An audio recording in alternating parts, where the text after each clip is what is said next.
सुप्रभात। तमोगुणी, रजोगुणी और सतोगुणी अवस्था। तमोगुणी,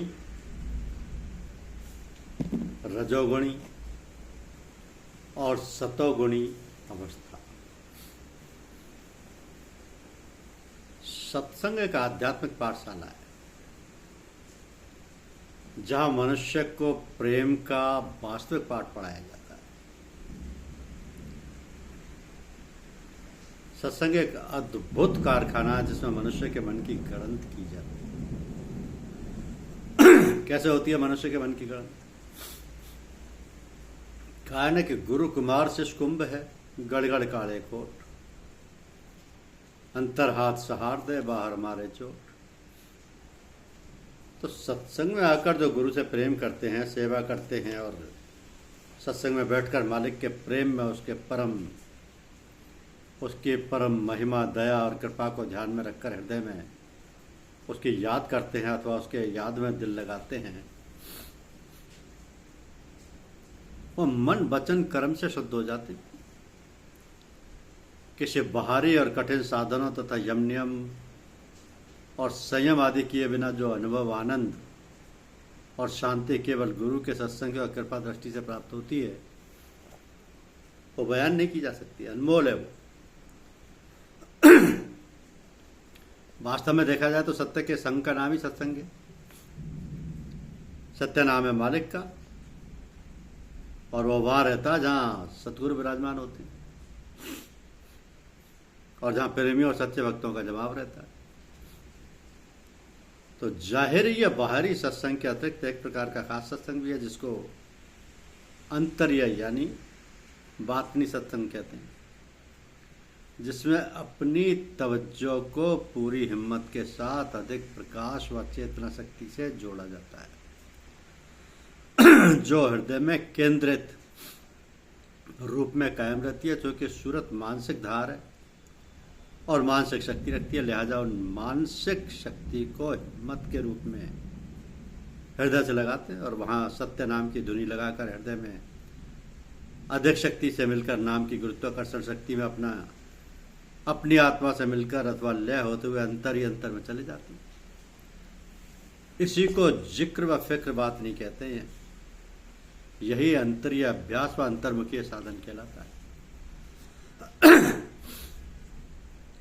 तो यह मन, बुद्धि, चित्त, अहंकार से मनोमंडल बना है, जबकि हृदय आत्मिक चैतन्य शक्ति का मरकज है, यह केंद्र है।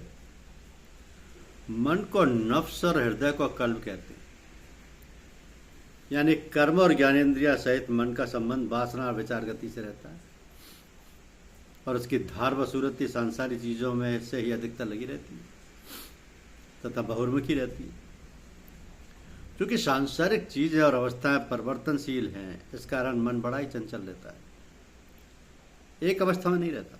रोज रोज के स्वभाव से मन मायावी, ब्रह्मवादी व अज्ञानी तथा अशांत दशा की ओर बढ़ता है और फिर उसका एकाग्र करना बड़ा ही कठिन हो जाता है। उसे काबू में लाना एक मुसीबत हो जाता है। मल विक्षेप आवरण के पर्दे उस पर ऐसे छा जाते हैं कि फिर हृदय की चेतन शक्ति का तेजस्वी प्रभाव यानी नूरानी असर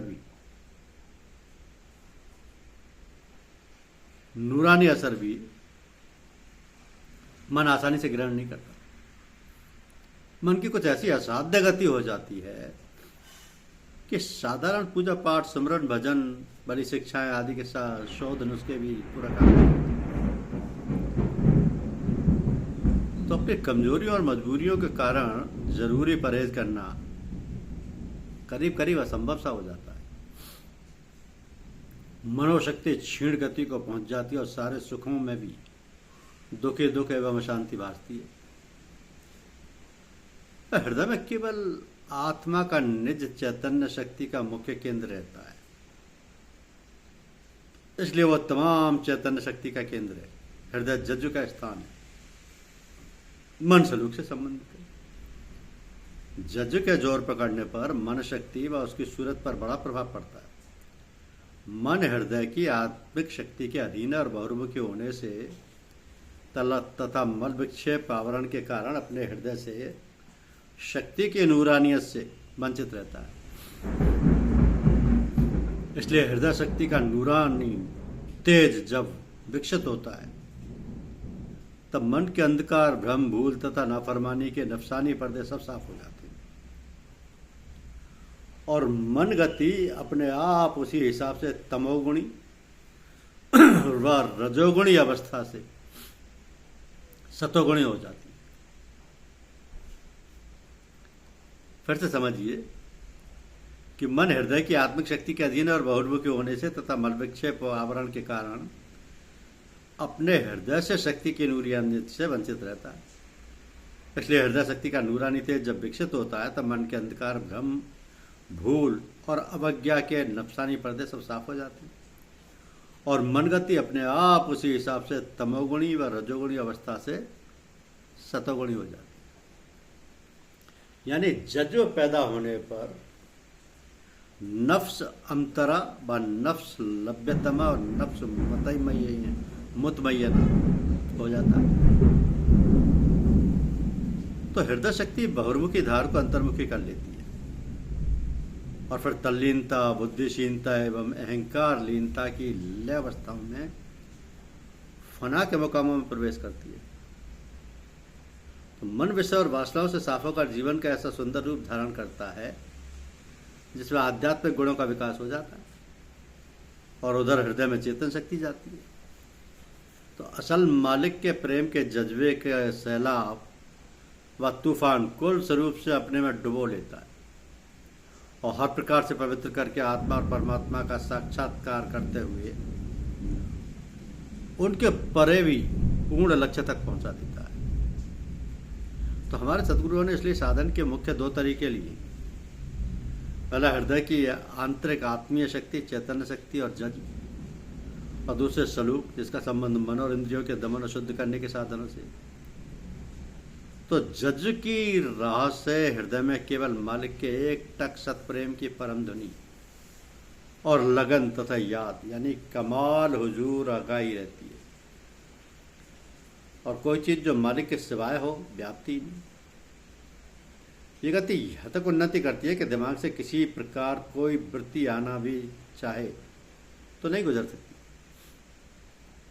इसी को फनाम कल्बी कहते हैं। इसकी शुद्धताई को मुसलमान संतजन तज़किया नफ्स कहते हैं और हृदय के निर्मल गति को तसकिया कल्ब कहते हैं।